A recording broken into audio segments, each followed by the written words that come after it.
So last time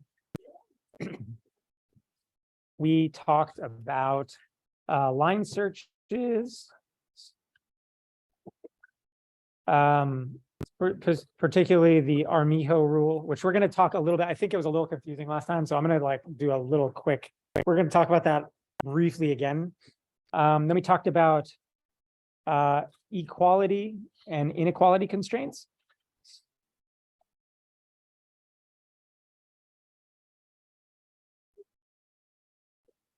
And we talked about KKT conditions.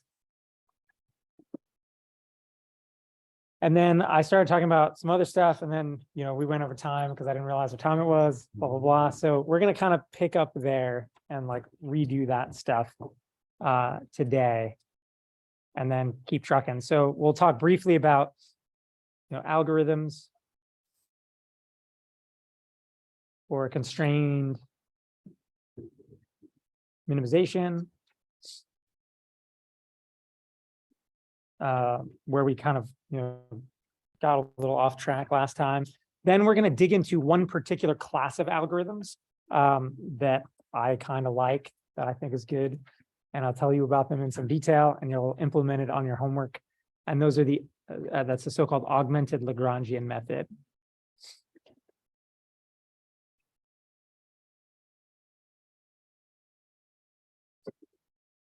And then we'll talk about quadratic programs, which are a particular class, sort of subclass of optimization problem that is super, super common in control, and is in fact what most current model predictive controllers are doing under the hood. So super, super useful, super, super common. And then we'll briefly touch on some little extra tweaks for the regularization and line search story that come up in the constrained setting that we haven't quite hit yet. So that's the game plan for today.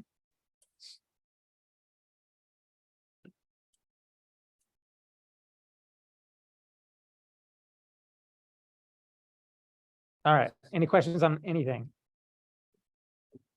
All right, let's do it. So as a sort of refresher to get back into it from where we left off, here's kind of the problem we're talking about.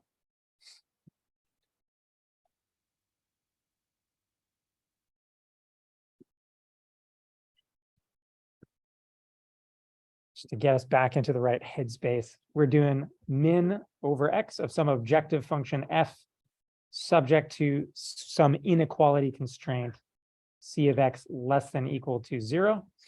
And like I said before, if you have equality constraints as well, that's super easy. You just stack it with the stuff we talked about before, and everything kind of proceeds as usual. But these guys are a little trickier, so we're going to talk about them in some detail. The KKT conditions for this optimization problem, aka first order necessary conditions, are gradient of the Lagrangian with respect to x, which is the following thing, equals 0. Then the constraints got to be satisfied, which is called primal feasibility. Then the Lagrange multipliers got to be positive, which is called dual feasibility. And then finally, this complementarity condition, which we also talked a bunch about last time, and I think it was a little confusion, but I think the right way to interpret this, the right way to think about it, is it's just element-wise products of these guys have to equal 0. This is kind of the right way to think about it. So for each one of those, you have either an on-off, right? Either the multiplier can be on, and the constraint can be 0, or the constraint can be, off the constraint surface, non-zero, and then the multiplier's got to be 0 for each one individually, right? That's what that circle dot thing, that's called a Hadamard product or element-wise product. So to be clear, that last one is a whole vector of zeros, not just a single 0, scalar 0, right? Turns out in this case, because they're both constrained, one's got to be greater than equal to 0, one's got to be less than equal to 0. Turns out you can replace that Hadamard product with a dot product, but it's less clear. And in fact, when you implement it, you really do want to use the Hadamard product one. So let's just go with that. So then, right, names of these things. The first one's called stationarity. This guy's primal feasibility. This guy's called dual feasibility. And this guy's called complementarity. You might also hear that called complementary slackness in some references, same thing. This guy's called the Hadamard product. Means just element-wise.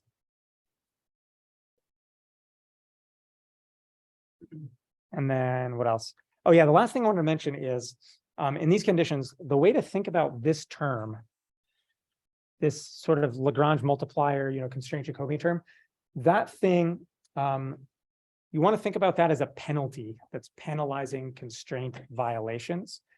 And so in particular, right, the way to think about this is if the constraint is violated, that term needs to make the cost go up.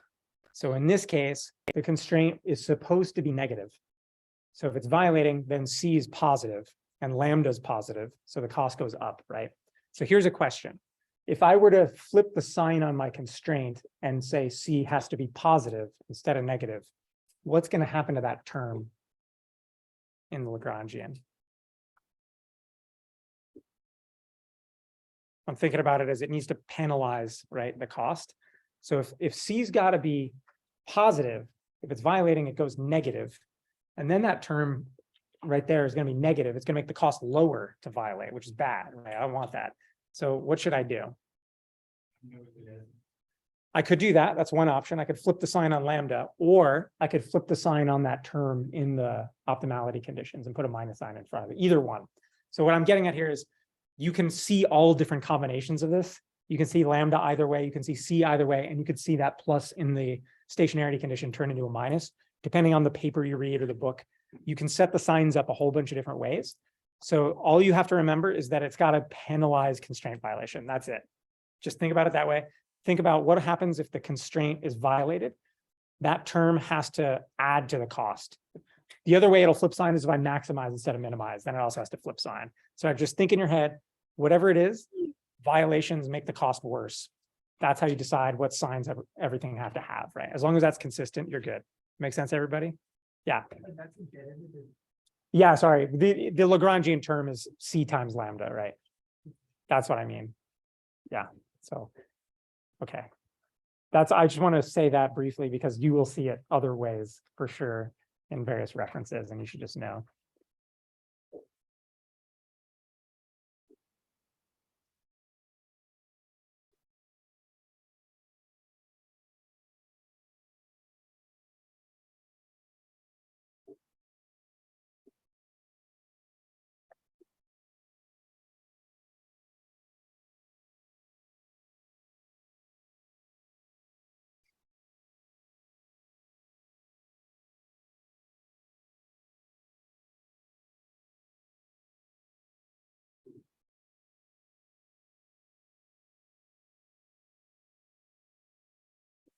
Okay, that's the last thing I wanted to say there. Now we're going to do the whirlwind discussion of optimization algorithms. Real quick, recapping from a little bit from last time.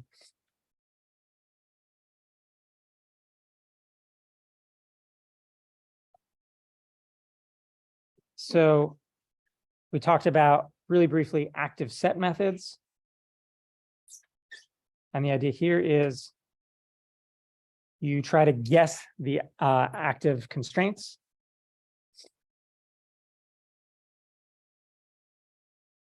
And you then just solve an equality constraint problem, which we know how to do.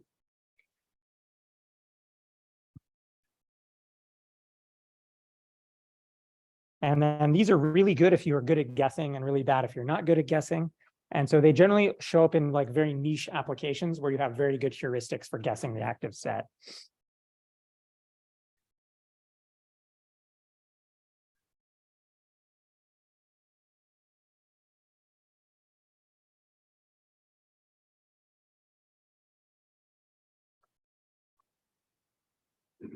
which does happen sometimes in control problems. So you will see these used in model predictive control, for instance, in particular situations where you have a really good way of knowing what the active set's going to be.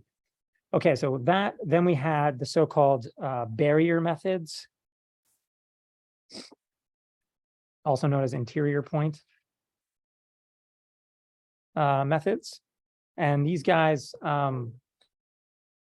replace the constraints with a log barrier in the objective.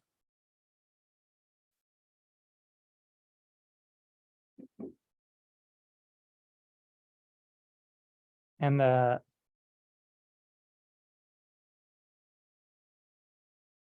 idea there is that that barrier function blows up to infinity at the constraint boundary and keeps you from going across the boundary. So that's why they're called interior point, because they always stay inside the feasible set or interior of the constraints. And this looks like the following. So you get like min over x, f of x, and then you end up with this thing where you sort of, this would be summing over the individual constraints.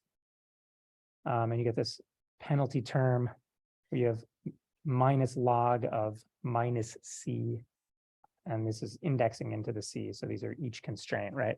And the way that looks, if I were to draw it, is if this were x and this were minus log minus x here, sort of does this and then blows up really sharply at that constraint boundary, right?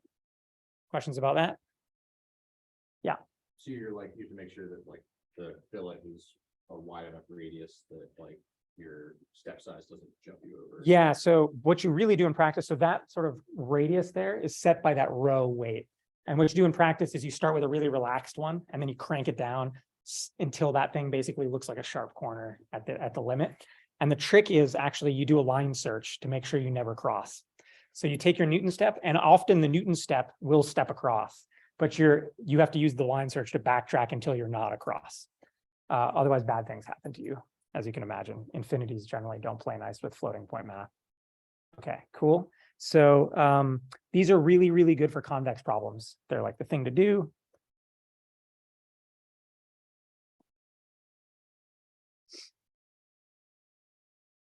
And they are extremely common in MPC algorithms. Particularly conic problems. These are like really, really good. Okay, cool. So those two you will see. This next one you won't see in practice because it's incredibly dumb and terrible. But I'm going to tell you about it because it like leads into the augmented Lagrangian story, which we will actually use. So the incredibly dumb method that you should never do, just like you should never use Euler integration. But you will see people do this. So, you know, don't be one of those. So what you do here is you replace the constraints with a penalty term in the objective.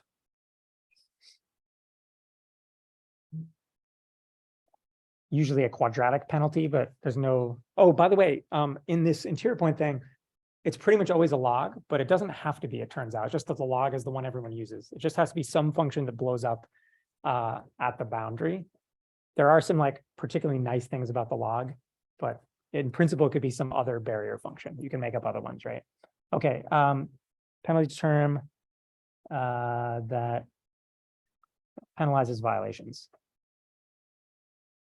So the one we're going to use that's sort of straightforward is a quadratic penalty, or sort of, in this case, because it's inequalities, it's going to be a one-sided quadratic. So you're going to see, you know, the c of x less than or equal to 0 thing. We're going to turn this into min over x, f of x. And it looks a lot like the other thing, like the barrier, but there's kind of an important qualitative difference between these guys. So this guy, we're going to do this one-sided thing by using a max function. So this is like max of 0, comma c. So when it's when c is negative, it doesn't do anything. We're going to square this guy. And then when c is positive, you get the quadratic penalty. So if I cartoon this out, it looks like this kind of thing. Right, so this is X, this is our penalty. So this is like max of 0x squared. So it's 0 when it's feasible, and then when it crosses 0, it all of a sudden picks up this quadratic penalty. So the key difference between penalty methods and barrier methods is that barrier methods, they blow up at the boundary and you never cross the boundary. Penalty methods don't do anything in the interior until you cross the boundary. So they're always basically trying to pull you back, and you're kind of always violating the constraints a little bit, right? You're always actually outside the constraint boundary, and the penalty is pulling you back in. Barrier functions push on you from the other side and keep you from ever crossing. So that's like kind of the key qualitative difference. And that's why the barriers are called interior point for that reason. You might hear people call these penalty methods for clarity exterior penalties, because they only penalize you once you're outside the constraint, right? Feasible set. So these guys are very easy to implement and understand, but they don't work well in practice, because it turns out in order to actually get that constraint to be satisfied, truly satisfied, it's only really ever satisfied in the limit as you crank that row penalty weight up to infinity. And you can never do that, obviously. And well before that, you end up with numerical ill conditioning, kind of floating point badness. So that's kind of the key issue with these, and why you should not use them.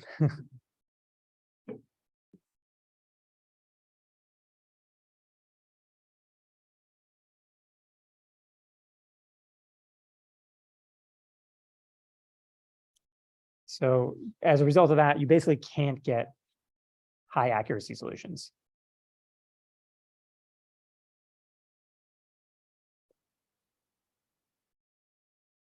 And at the end of the day, like, there's just better things you can do. Okay, so we said this is bad. You should not do this. What? Yeah. How come barrier functions are so bad? Is it because So penalties are bad. This you thing say is that bad. barrier functions are so bad? No, barrier functions are great for convex problems. They're the thing to do. You might think they also have some blow-up issues, like numerical badness issues. It turns out there's a key numerical trick that makes them work out okay. This is the so-called primal dual trick, which you may have heard of. Turns out you can play the primal dual trick on penalty methods as well and get rid of the ill conditioning there too, as an aside. But they have like other reasons they're not great. And yeah, someone back there have a question? Yeah, so this is a subtle thing that probably, I don't want to guess too derailed. Basically, what it comes down to is when you have floating point numbers, you only get so many digits, right? That you can represent in finite precision arithmetic in a computer.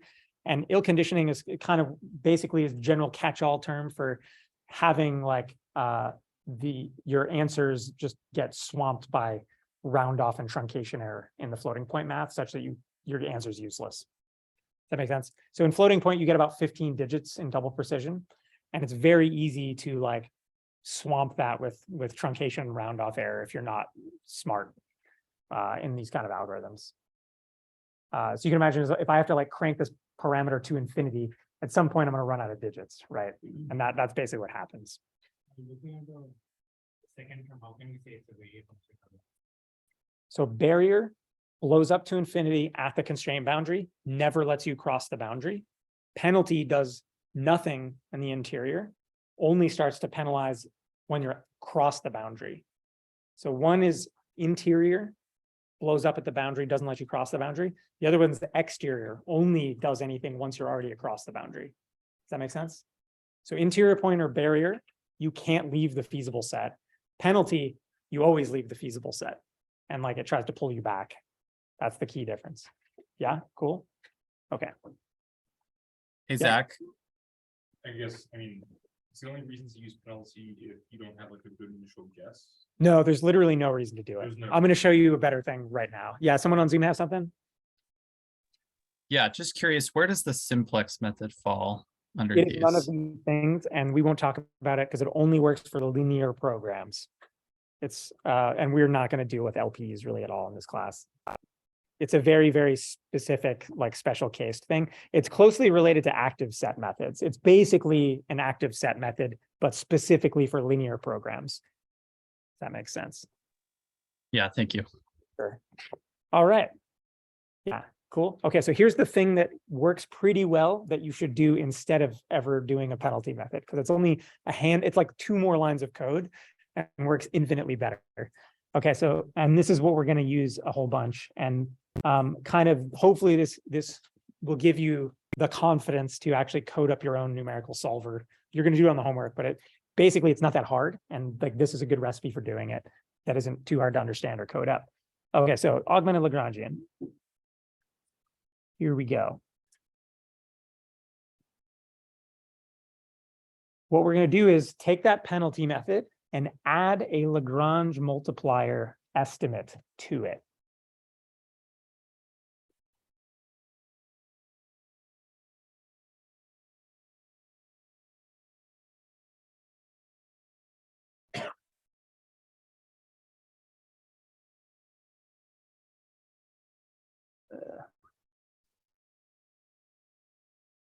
Here's exactly what I mean by that. So we're going to now solve the following problem. Min over x, we have our original f of x. We're going to add in this Lagrange multiplier thing that I'm going to call lambda tilde to indicate that it's a Lagrange multiplier estimate and not the like true one necessarily, although it does converge to the true one like as the algorithm converges. And then we've got our penalty term. So there's kind of 2 ways to look at this. You can either look at it as penalty plus a Lagrange multiplier estimate thingy, or you can look at it as the original Lagrangian plus the penalty term. It's sort of, whatever, however you want to think about it. Okay, everyone cool with that? Penalty and Lagrange multiplier term. We're going to call this thing in here that has both the Lagrange multiplier thing and the penalty thing, the augmented Lagrangian. We're going to call it L sub rho of x lambda tilde.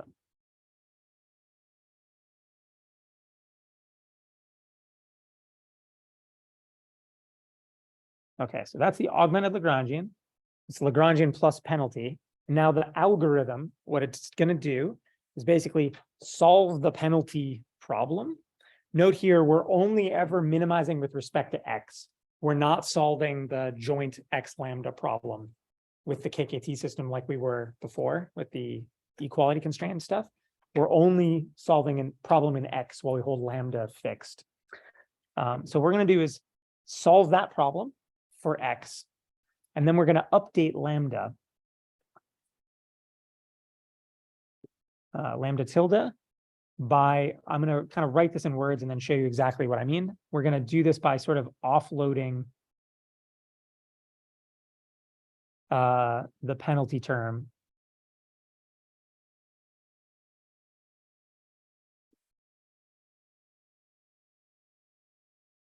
at each iteration. And what that looks like is the following. Okay, so here's how to think about this. If I minimize that thing with respect to x, I get, a stationarity condition, right? Gradient of that thing with respect to x has to equal 0, right? At a minimum. So I'm going to write that down.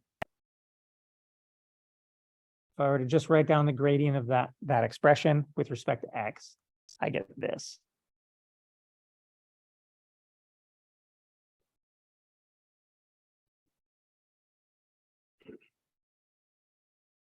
Right? Everyone agree? So that's the gradient. What I'm going to do now is slightly repackage that. And hopefully something will become obvious to you with this repackaged notation. I'm going to group together all the stuff that is multiplying the constraint Jacobian. So this is the gradient equals 0. And the key thing to take away from this is the term in the brackets, that term looks like a Lagrange multiplier term. So when I write down like the KKT stationarity condition thing, I get like gradient of the objective plus, lambda times Jacobian of the constraints, right? That's what shows up in the normal KKT conditions. Here, what I end up with is I have the lambda in there plus this term that's coming from the penalty, right? So the key insight is that term rho times c is acting just like a Lagrange multiplier term, right? It's pushing in the same direction as the Lagrange multiplier. It's pushing up against the constraint. And so what I'm going to do is I'm going to take that insight and say, oh, look, that rho times C term is doing the same thing as a Lagrange multiplier would. Let me just take that entire term in brackets and stuff it into lambda tilde and use that to like update lambda. So this thing basically, strongly hints that what I'm going to do now is I got this equals 0. I'm going to take this and now update lambda to just suck up that entire term, right? So now I'm going to get lambda gets that whole term in brackets. So I'm sucking that rho times C term into lambda at the next iteration. So the way it looks is that like at the first iteration, it's just an iteration of the penalty method, but then whatever the penalty was gets stuffed into lambda. So the next time, I have less that has to be taken up by the penalty. That makes sense, right? And now if I keep doing this, eventually lambda tilde will converge to the true lambda. That's kind of the idea. And there's one kind of like little caveat to this is that I only do this for the active constraints.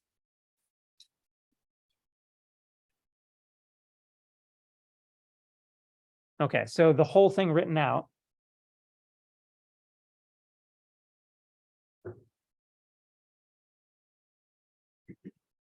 is the following.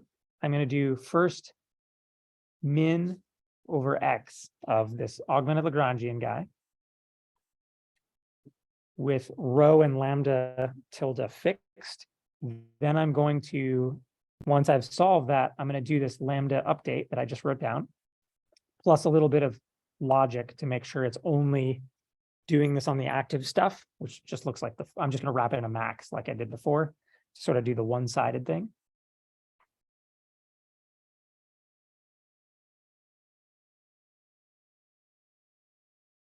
And then what I'm going to do next is crank the rho parameter potentially. I don't have to do this part. There's some like technical caveats to this. And then like typically this is sort of 10-ish. So we'd like crank rho by a factor of 10 each time through the loop. And then this guy is clamping to guarantee that lambda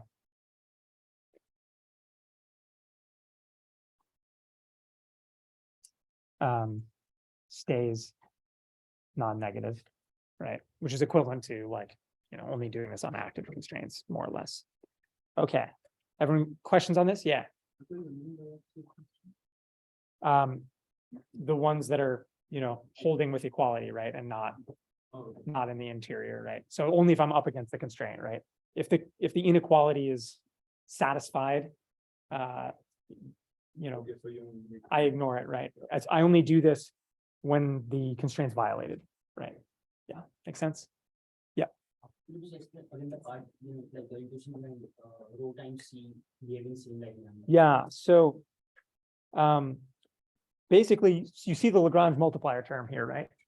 Lambda, well, it should be a transpose actually, right? Lambda transpose, partial C, partial X. So the like intuition is that this is what lambda looks like, right? Basically lambda, you can think about lambda as pushing against the constraint normal. This is the constraint normal, right? Okay, well, here's partial C, partial X. Here's partial C, partial X as well, right? This guy is showing up just like the lambda. They're doing the same thing. They're pushing in the same direction, right? And this guy's trying to push me back onto the constraint, just like the Lagrange multiplier would, right? So if I group those, all I did was group those together and say, hey, look, they're doing the same thing. And so the intuition is that, if there's some penalty in here, it means my lambda is not big enough. So what I'm going to do is just take this entire term and stuff it into lambda. And so the hope is that if I keep doing that, eventually lambda will converge to the correct value, and then I won't need the penalty anymore, right? That's the idea. Cool. Okay, so the reasons this is good, that's the algorithm. It's like basically a tiny tweak on the penalty method that lets me effectively like update a lambda estimate from the penalty, right? The magic thing here is that when we do this, it fixes the ill conditioning of the penalty method. And in particular, the magic here is that with the penalty method, remember, I have to crank rho to infinity, and it only satisfies the C of X, constraints exactly in the limit as rho goes to infinity. Here, I will actually converge to C of X, equals 0 with finite rho, because this lambda will converge to the true lambda in like a finite number of iterations. So that's the magic trick.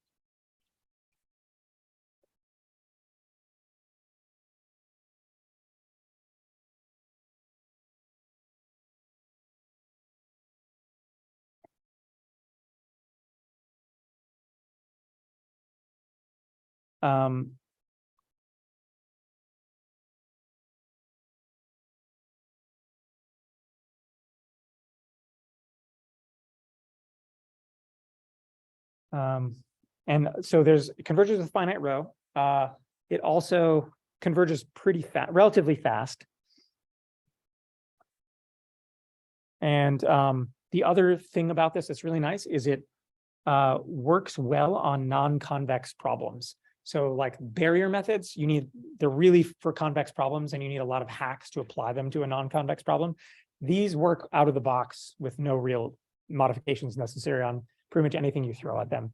In fact, these methods require some of the weakest assumptions to work of any optimization algorithm. So they're particularly good at handling nasty problems. They work great on nonlinear, non-convex things. So they're really robust, basically. So they're a good choice if you're kind of hacking something together yourself and you just need it to work.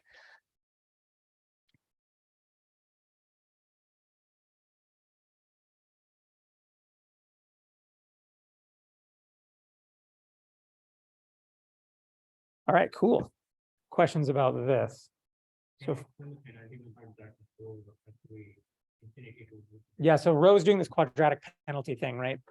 I'm not going to prove this, I guess, in here, but you'll have to take my word for it. That basically what happens, right, is it looks like this, right? It's quadratic penalty once you're already violating. And it turns out that if you're always going to violate, and then you're basically relying on that, rho times C squared thing to pull you back in, right? And it turns out because you always need a little bit of violation to get that penalty to show up. Does that make sense? It's because of that, really. That penalty is basically trying to pull you back in. It turns out that only works. It only converges to exactly like, basically, right, because the penalty doesn't do anything until you're already violating. It only ever converges to exact satisfaction in the limit as you crank that penalty up to infinity. Does that make sense? Yeah, it's like D against infinity. Okay. If that makes sense to you, cool. Yeah, but that's basically it, right? It's because it needs a little violation to work at all. And so there's this kind of, limiting thing where it won't only truly satisfy you in that limit. And they work quite poorly practically numerically because of that and having to crank the penalties up really high. Okay, cool. So we're going to do this now, but first we're going to do it on a particular problem called a quadratic program that you should know about. So we're going to write it down real quick. So here's a quadratic program. You'll probably see these a lot. Well, you will see them a lot in this class, and they're super, super common and extremely useful in control. So here we go. So that's the objective. It's called a quadratic program because it has a quadratic objective function. So that's just what a quadratic looks like in vector matrix notation, right? And specifically, in general, the solvers that we're going to use require that this be a convex quadratic objective. Anyone tell me what that means for the stuff I wrote down, particularly that big Q matrix in the middle? The goal is taken up. Yeah, that's exactly right. So how do I write that in math? So it turns out what we actually want is for it to be strictly positive definite here. And the reason is strictly positive definite means it's a bowl that goes up that has a unique minimizer. If it's only semi-definite, that means it can have a 0 eigenvalue. That corresponds geometrically to a valley, which doesn't have a unique minimum, right? So the whole reason we're doing this is to require that it have a unique minimizer, because numerically that's what we want, to make our lives better. So this is why we require Q to be strictly positive definite, and that's like shorthand for that. Okay, and then we have constraints here. So we're we have a quadratic objective, and then we get to have linear constraints. So in particular, the constraints are going to look like AX less than equal to B and CX equal to D. So you can have linear inequalities, that's the AX less than equal to B, and you can have linear equality, CX equal to D, and then quadratic objective. That's a QP, or quadratic program. These are super useful in control. They're the basis for almost every model predicted controller that's out there right now, like all the stuff on all the quadrupeds, on like, you know, Cheetah and Spotter's doing this. Lots of autonomous driving stuff is doing this. And the main reason they're super popular is that they're very good off-the-shelf solvers for solving these things. And you can pretty easily solve, you know, medium-sized problem instances like this at like kilohertz rates on, you know, a standard laptop CPU. So that's why we like it for doing robotic stuff.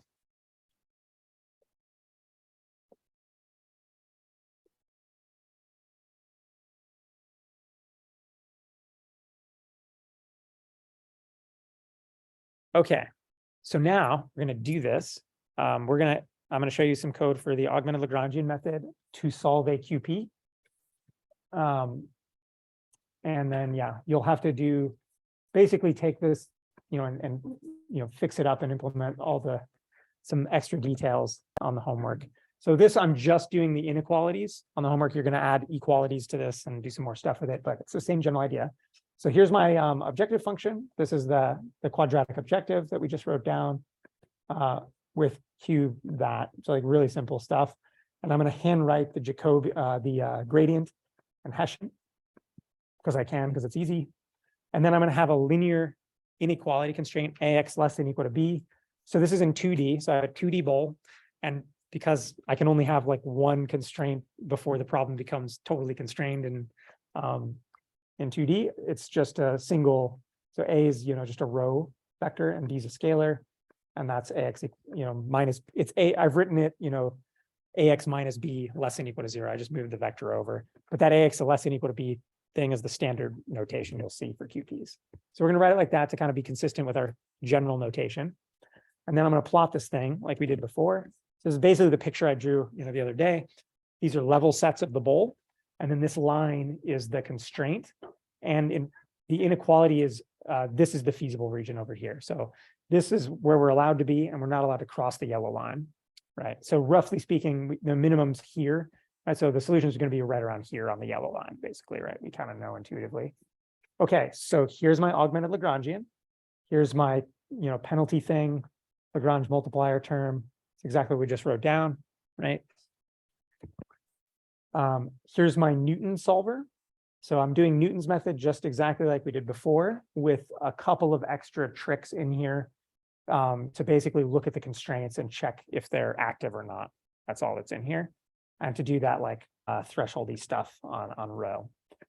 Otherwise, it's just do Newton's method. So here's the Hessian with the, you know, penalty term. The rest of this is kind of stock stuff, right? Gradient Hessian. The rest of this is the pseudocode I wrote down with the extra Lagrange multiplier-y stuff. Okay, so here we go. I'm going to start over here, and we're going to try some stuff. So what did I say? Yeah, I wrote this down for myself to remind me what to do, because I was very sleep deprived today and trying to figure this out. So here we go. So what I'm going to do first is we're just going to leave the penalty term on. So it's got, let's turn this off too as well. So we'll take a step and take a look. So right now I've just got some penalty on it. Oh, I already did some stuff. Okay, cool. So here's with the penalty on and nothing else. So it violates a little bit, and this is where the penalty is, you know, trying to pull me back. If I don't update lambda and I don't update rho, and I try to keep taking steps, nothing happens, right? Because nothing's changed. So I can do a couple things here. I can turn on this penalty, you know, crank the penalty up more each iteration. Let's see what that does. I get a little closer, you know, crank it up again, get a little closer, and I'm going to asymptotically approach, but rho is going to get really big for me to get a decent answer here, right? I'm just eking a little bit closer each time. So that's not so great. Okay, so what I'm going to do now is we'll do the opposite thing. I'll restart, and I'm gonna, well, I'll turn it all on now. I'll turn both of these on. So let's reset. So now I'm going to do the lambda update and the row cranking. We'll do both of these. So the first step is going to look exactly like the penalty method because nothing else happened. But watch what happens now. On the next iteration, I'm going to update lambda and I'm going to crank the penalty up. One more iteration, I basically nailed it, right? And then like maybe one more, and I'm not moving anymore, right? So that's clearly better. The other fun thing is I can also turn this off and just do lambda updates without doing row updates. Let's see what that does. So first step looks just like the penalty method. Because this isn't turned on, if I was just doing penalty, I wouldn't move it all, right? But now with the lambda update in there, I'll keep making progress just from the lambda updates, right? And this still converges within like 3-4 iterations. So there's a couple of like technical points here. In general, you'll get the best performance with both the row cranking and the lambda update. You can prove that the augmented Lagrangian method overall converges super linearly if you do both of those things. But the problem is, as we know from the penalty method, I can't crank row forever, right? So you end up having to stop cranking row at some point for numerical reasons, at which point you can just keep doing lambda updates and it'll still work. It just, the convergence rate drops to like linear convergence at that point. That's kind of it. So in general, do both of these things, and then you do some checking to make sure row doesn't get crazy big. And life is good. It converges pretty fast and generally does what we want, right? So if I go back to both of them on, 1, 2, and you're there. Cool. Okay. Any questions about this? Yeah. Just to clarify, is the row penalty? It's No. So if I just do the penalty method, it's like pretty crap convergence rate. It's like linear, sublinear. If I do fixed row and just lambda updates, it's linear. If I do both together, I get super linear convergence, which is good, which is fast, which is like what you get with Newton, more or less. Yeah. And also pretty close to what you get with a interior point method also. The big deal with interior point methods is they have like quadratic or superlinear convergence. You can also get superlinear convergence with these guys, as long as you both those things sort of together with some caveats. what do you mean by superlinear? Faster than linear, but not quite quadratic is what that means. Practically speaking, though, superlinear is basically just as good as quadratic. We talked about Newton's method having quadratic convergence versus gradient descent having linear convergence, right? So this has superlinear convergence, which is basically the same as Newton. It's almost quadratic. Okay, cool. Anybody else? So we're just continually bootstrapping, right? Yeah. Now this new set of algorithms, at the end of the day, when we say solve this, we're just using Newton again. Lots of bootstrapping. So the whole game here is we know how to do root finding with Newton's method. We bootstrap off that to do optimization by turning it into root finding. We then figure out how to do, we can turn equality constraints also with optimization into root finding.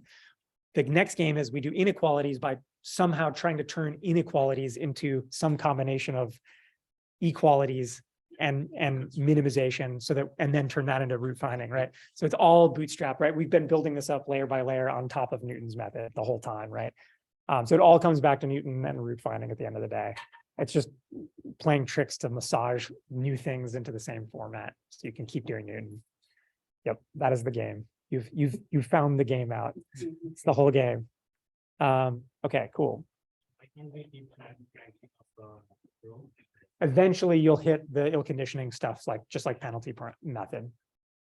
That's what kills the penalty method, is cranking it to infinity. I get these numerical, I only have so many digits of precision in my floating point math kind of issues, right? So this fixes that because I don't have to crank it forever to get good convergence here. That's the key idea. And I also get a Lagrange multiplier, which is maybe nice too. Okay, cool. So that's that. Where's my mouse? Okay.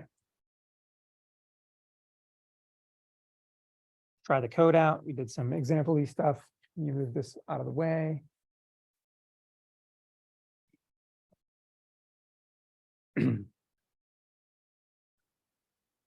So, and you should go try all these things.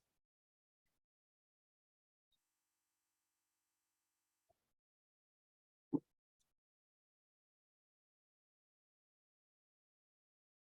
can do all of those things and, see different things come out. Okay, cool.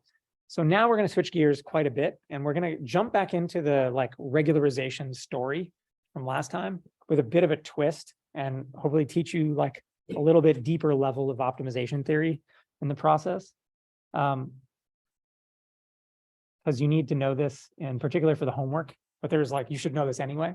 What we're going to talk about now is, so we talk about regularization and the whole Hessian thing, right? Negative eigenvalues bad. We talked about it though only in the, only really in the unconstrained case. So we're now going to talk about it in the constrained case. And in particular, we're going to talk about how you regularize a KKT matrix when you have the constraints. And it turns out there's a little weird caveat there. And it has to do with this idea, again, of duality. We haven't exactly talked about, but here we go. Okay, so I'm now going to switch back to the purely equality constrained case. So we're going to do min of f of x subject to some c of x equals 0. And now we're going to go through a little conceptual like obstacle course, and hopefully this like makes sense at some point. Remember, we did the whole KKT condition, optimality conditions, Lagrange multiplier story for this. We're now going to get there via a different path. So bear with me for a minute. Let's try something. Let's just like a thought experiment. We might like to turn this into the following thing.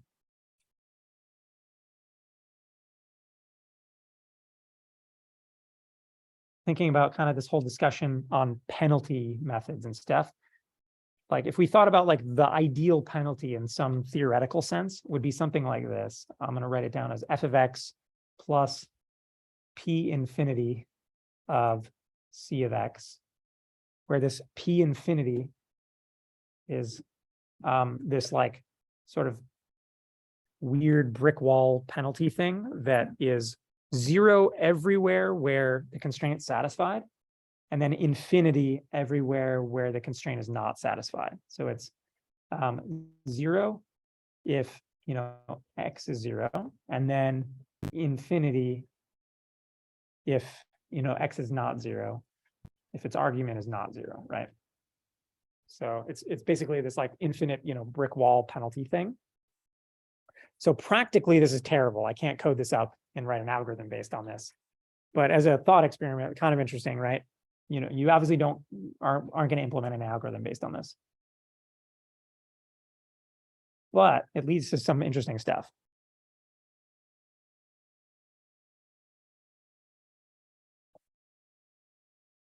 So here's the next trick. This might take some head scratching.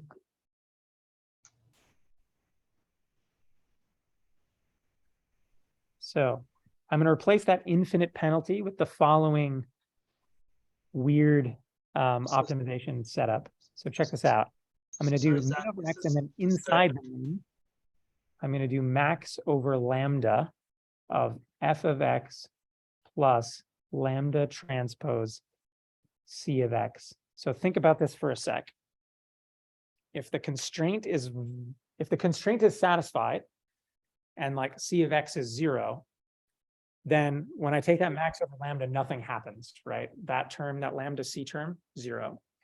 But if c is violating at all, such that it's non-zero, if there's any non-zero c there, then that max over lambda blows that term up to infinity, right? Everyone follow that? So that inner max problem is equivalent, totally mathematically equivalent to that infinite penalty. See that? Everyone see that? Yeah? Okay, so let's write that down.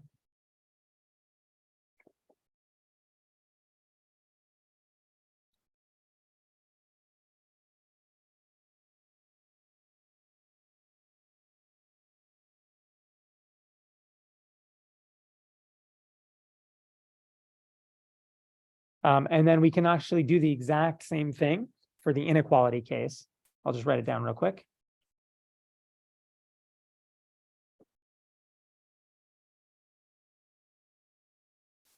So we would take, min over f of x,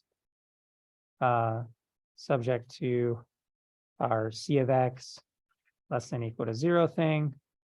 And we turn this into min over x max. I guess I'm going to write this down. We'll like write down the whole way, I guess. So f of x plus penalty, but now it's a one-sided penalty. So it's going to be P infinity plus C of X. Same kind of ideas as before, where this like P infinity plus thing is defined such that it's 0 whenever X is negative, and then plus infinity whenever X is positive and violating. Okay, so if I define that, now I can play the same mini-max game. So min over X, max, but now I have to make lambda positive to make this work out. F of X plus lambda transpose C of X. So this works out exactly the same as the equality case I just shared you, right? If C is negative and lambda is constrained to be positive, that intermax, the answer is 0, that term doesn't do anything. But if X happens to be, if C of X is positive, if I take that intermax, it blows it up to infinity, right? Does everyone see that? So same idea. Okay, so now you probably can like guess where this is going. This thing in here now is my Lagrangian that I, at this point, know and love.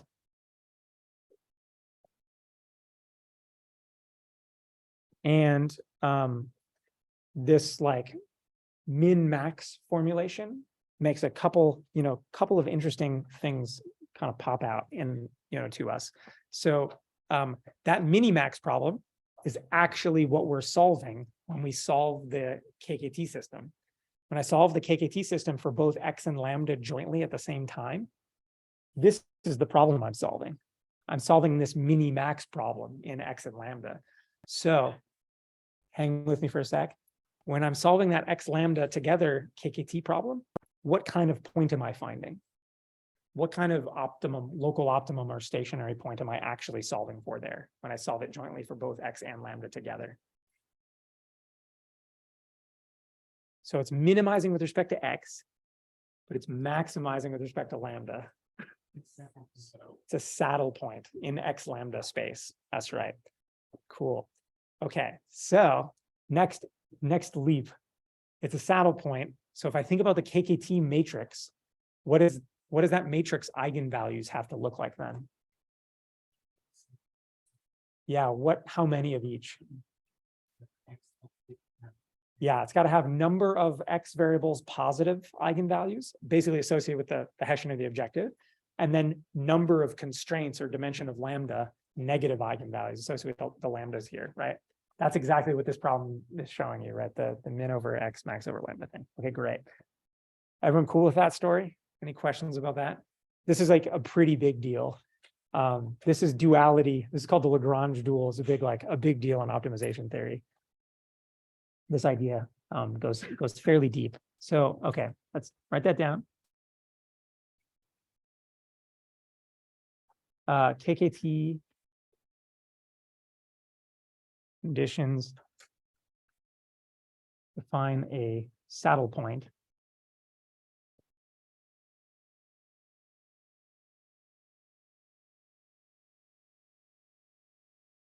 in sort of this X lambda space. Also, KKT system should have dimension of X positive eigenvalues and dimension of lambda negative eigenvalues at an optimum in general. And that structure of having like that many positive, that many eigenvalues, being a saddle point system and being symmetric like it is, has a name because it's common enough. We call this a quasi-definite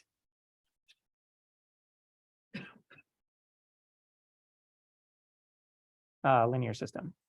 So we have positive definite, negative definite, semi-definite. Now you have quasi-definite. Basically means it's a saddle point system with a known number of positive and negative eigenvalues with that KKT type structure. So the takeaway message here, and the reason we went through this conversation, there's both interesting theory here. This whole duality thing is interesting.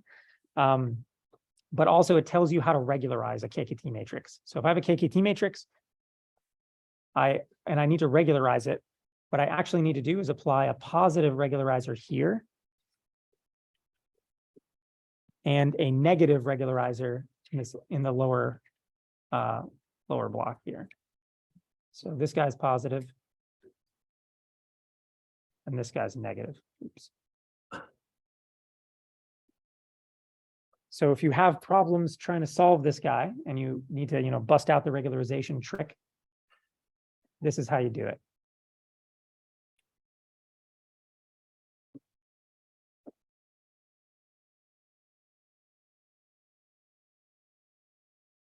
And yeah, beta positive. Okay, cool. Everyone cool with that? There's one little extra little tidbit I'll just throw out there for fun. Can I switch the order of the min and the max? Does anyone know that? Who thinks I can? I see some head nods. Anyone know that? You're nodding your head. Can I? When? I can't do it all the time.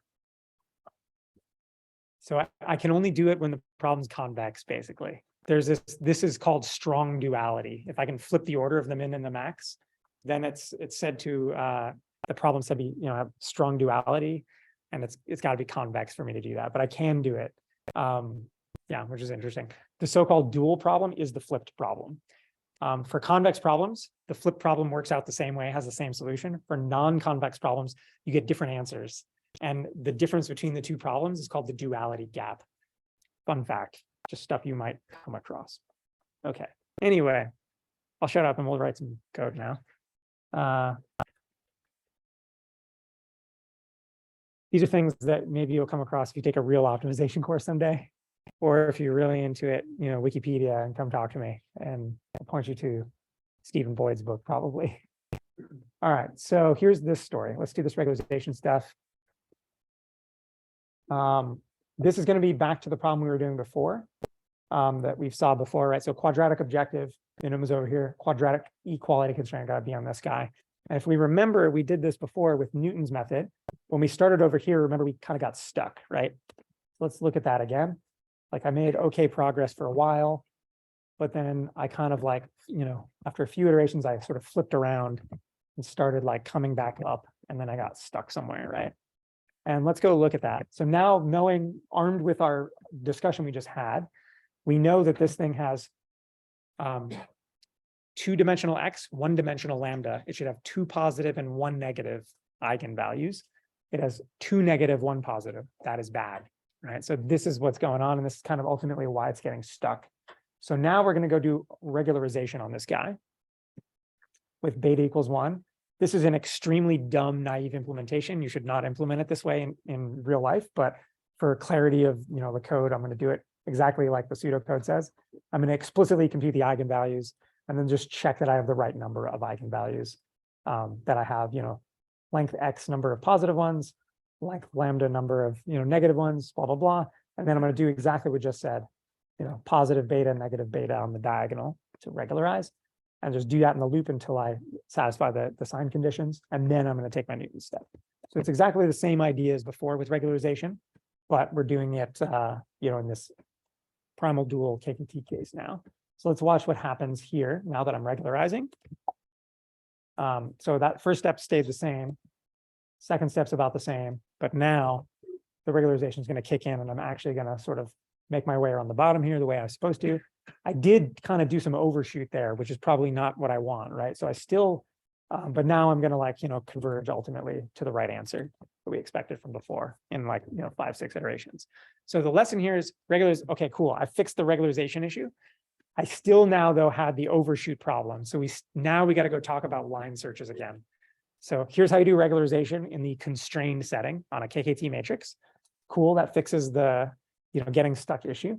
Now we got to go back and talk about line searches one more time and fill in some gaps there for this case. Okay. Everybody good? Okay, so the last thing we need is, you still had overshoot.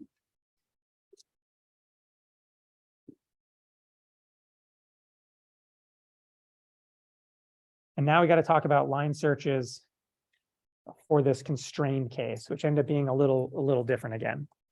So the key idea, remember before we basically just checked the objective value. We checked F and tried to make sure that F was decreasing. Well, here we got to worry about both F decreasing and the constraints being satisfied. So I need some way of like checking both of those things simultaneously in my line search. And so I'm going to make up a new function that's called a merit function to do that. It's basically just going to weight both of those things. So the first thing to ease us into this is, how do we do a line search on just a root finding problem?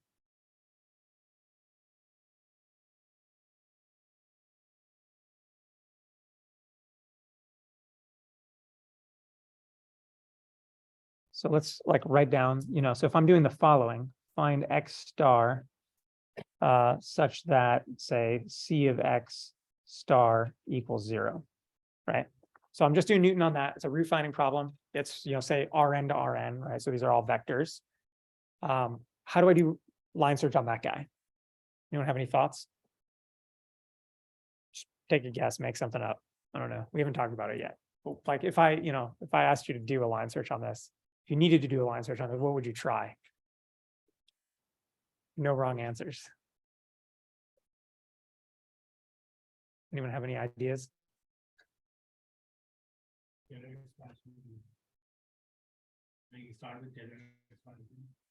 I mean, at the end of the day, I just want to make sure I'm making progress, right? I want to make sure I'm not making things worse with my Newton step. That's what the line search thing's all about, right? And so when I had this whole Armijo thing, but ultimately I'm just checking that like F went down, right? Here, what do I don't have a scalar function to check that it went down, right? So can I make one up? You just have a vector of weights U dot product with C and check if that went down.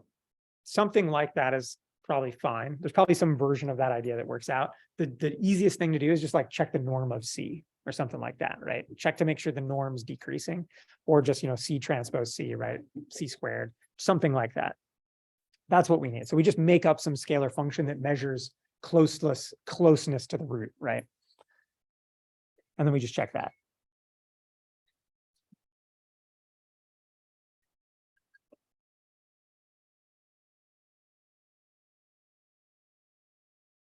And we're going to call this P of X that measures distance to a solution.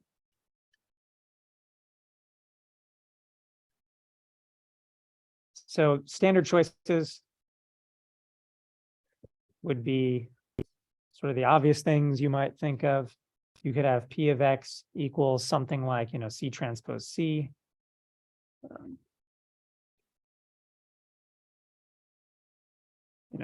Equivalently, 2 norm squared.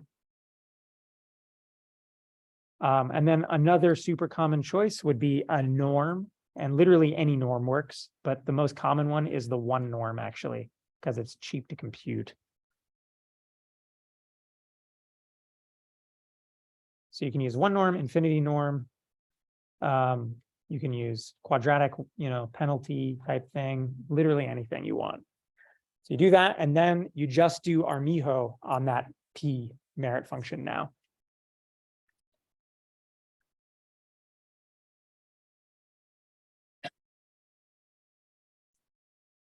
And let's sort of revisit that whole thing.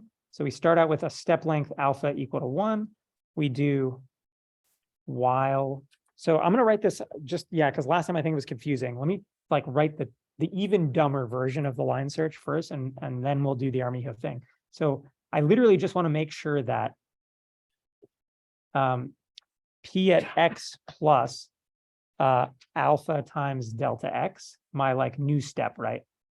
I want to make sure that the new step is better than the old one. So while it's worse, right? So I want P going down. So while P is, at the new thing is bigger than P at the old X, I want to backtrack, right? So that's the intuitive thing. That's it. It's literally just, did I get better or not? This says while it's worse, keep chopping the step down, right? So that's all it really is. So let me write this down first, and then we'll talk about it for a sec. And then we'll chop it down by some parameter theta. And then once we're there, we're gonna do, x gets x plus alpha delta x. And then this theta is our like how much we chop the step down, and it's generally a half is the most common thing, but it's anything between 0 and 1. Okay, so this sort of mostly works. There's one, so that's like the easy thing to do. That's what you would just do. If I were just making this up, that's the first thing I would do. In fact, I've implemented many a line search that just does that. There's a technical corner case reason that the Armijo thing is a thing. So what Armijo is doing is saying, so if I just do that, I can actually get stuck where that thing holds with equality, where I literally bounce straight across the min to exactly the same height on the other side. And I can do that forever and bounce back and forth, right? So that's that would satisfy that condition, and I would never converge. So what Armijo does is say that it just adds a little extra term on the other side to say you have to be a little better, not a lot better. This says you can be equal, right? And that satisfies. So Armijo says you have to be a little better than that. And that just ensures that you go downhill at all. And so that is this extra term where it's, how do you say what a little better should be? You don't want to just pick some constant epsilon to be a little better. You want to pick something that's like appropriately scaled for the problem. So it's basically what this is doing is scaling the little better by the gradient. So that's what Armijo is all about. Hopefully that was like a little better explanation of the whole thing than last time. So you take the gradient, and then you get this like little tolerance guy in here.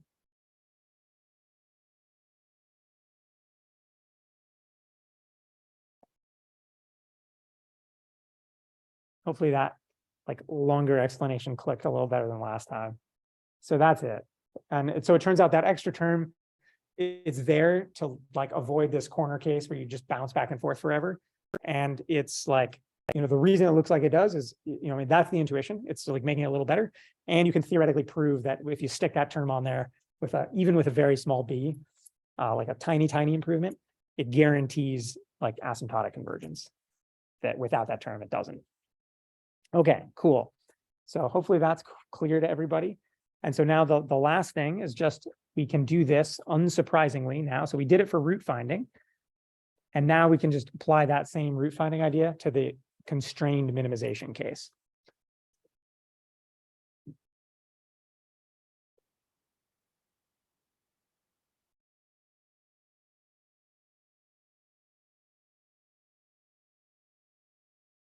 So here's what we do. We've got our min over f of x subject to, and now we'll throw it all in there. So we've got a c of x less than or equal to 0. And we've got a d of x equal to 0. We got all the constraints. We've got our Lagrangian, and we're gonna have two different multipliers now. So we'll have one for the equalities and one for the inequalities. So this will look like lambda transpose c of x, mu transpose d of x. Okay, so that's the Lagrangian. That's the problem. All the constraints. We pick a merit function. There's lots of options. I'll just write down a few and show you the most common ones. So sort of along the lines of what we just saw, a really common one would be just the norm of the KKT residual. And by KKT residual, I mean, let's write that as R KKT of x lambda mu. So like the 2 norm or 2 norm squared or whatever on this guy, where this is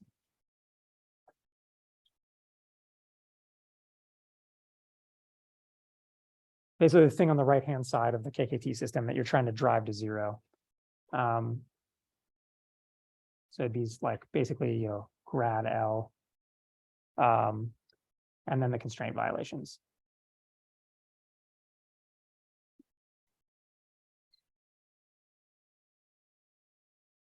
This guy. So basically the norm of that thing, right? So that's one option. Another option is to just put like some kind of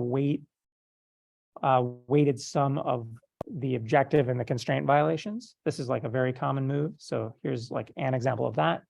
So you have the objective, then some weight row times the norm of the constraint violations. So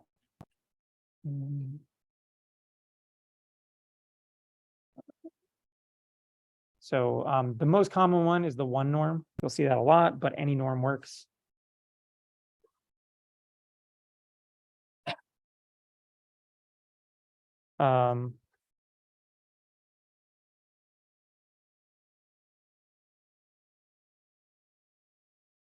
And then the last one is, it turns out you can also just use the augmented Lagrangian as your merit function.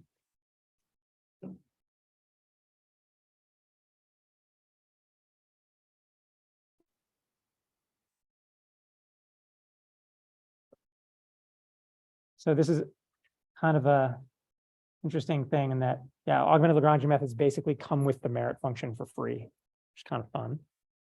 Okay, cool. So those are examples. Now we'll just do it. I'll show you some code. Merit functions. Here we go.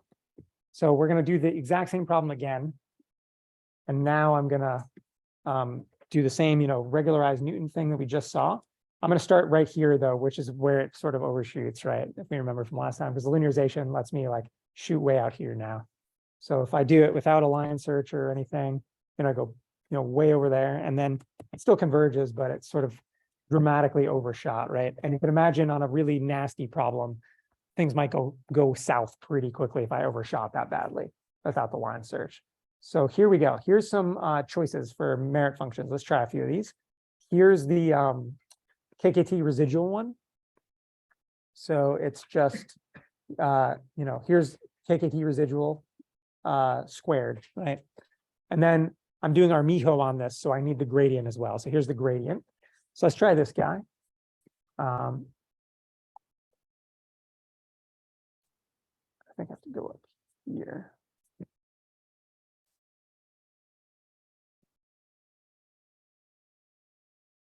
Yeah, let me reset myself. So this is on, cool.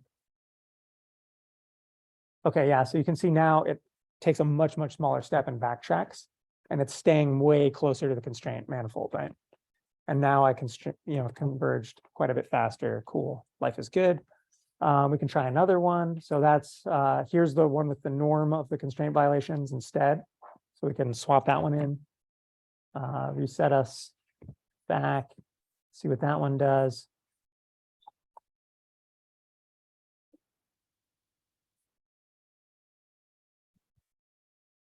Cool, yeah, very similar behavior, right? It basically makes us take a way more conservative step. This one, looks almost identical in terms of the steps it takes. What else do we have? And then here's the augmented Lagrangian. Let's try that one.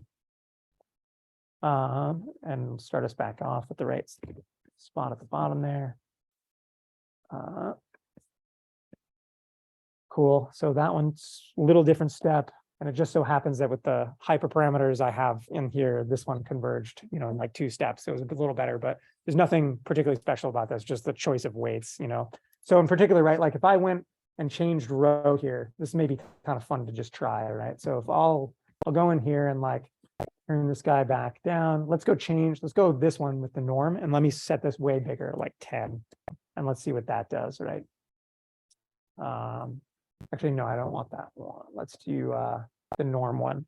This one's one of the more popular ones. So if I have this parameter cranked really high, I'm going to stay super close to the constraint, right? Because I've weighted the constraint error super high. So I'm going to end up like crawling along, making really tiny steps, but I'm not going to violate the constraints much at all, right? Whereas if I like go and turn this way down, let's go make this more like 0.1. I'm going to get the opposite behavior, right? I'm going to like probably overshoot by quite a lot. And not care so much, right? And maybe even have some convergence issues, it looks like. So let's see, yeah, so that's kind of it. You can play around with this stuff. Actually, I'm now curious what happens if I set this back. And then if we go, yeah, now it's interesting. What else? Yeah, I think that's it. So if I started, I think that's all I wanted to talk about. Yeah, cool. So merit function, line search. So now you have all the ingredients. You know how to do constrained everything. You know how to do regularization on, KKT systems. You know how to do line searches with all kinds of constraints, and you know how to implement the augmented Lagrangian method, which you can pretty much attack any general constrained nonlinear problem with that method and get answers out, and actually scale that up to big problems and do real stuff with it. Yeah. I can totally understand why the merit function could be basically anything you want. Mhm. But are there any sort of rules of thumbs or ways just to guide how you solve them? Yeah, so it turns out there's some nastiness in this issue here. So you see, if I set that weight really high, it causes me to like track the constraint manifold really closely and end up making basically crap progress, and it's going to take me forever to converge. That's actually a well-known like nasty problem with general nonlinear constrained optimization called the Moratos effect. And it turns out like you have to be careful so that doesn't happen. That's basically the main, danger lurking in these merit functions. So if you don't tune them nicely, you get that. That's it. And so you can either try to adapt stuff online to make sure you don't have that, or you can play another game, which is called second order correction, which is what a lot of solvers do. And the gist of that is they don't try to like mess with the hyperparameters in the line search so much. Instead, what they do is recycle the KKT factorization and like update the constraint and try to like basically project back onto the constraint manifold in like a cheap second Newton step kind of thing, in this like kind of correction step inside the Newton method. We can talk more about this offline. You can look it up in a book. If you're curious about this, look up Moratos effect. But yeah, that's basically the main thing that is involved in like tuning these things. And the answer is you don't really want to mess with the hyperparameters too much. You really just want to do this second order correction trick, which basically makes sure you stay closer to the constraint manifold already, what you want anyway. But it does it in a way that's a lot less conservative than that. It does it before you backtrack. Basically tries to push you back before you call the backtracking. Yeah, cool. All right. That is our crash course in optimization. You now know enough to be dangerous, and in theory know how to like code up an optimization solver from scratch and do numerical optimization. And you're going to do it on the homework. So happy hunting. Homework will be out real soon. I think it'll go up tomorrow, and then I'll talk through it on Thursday a little bit.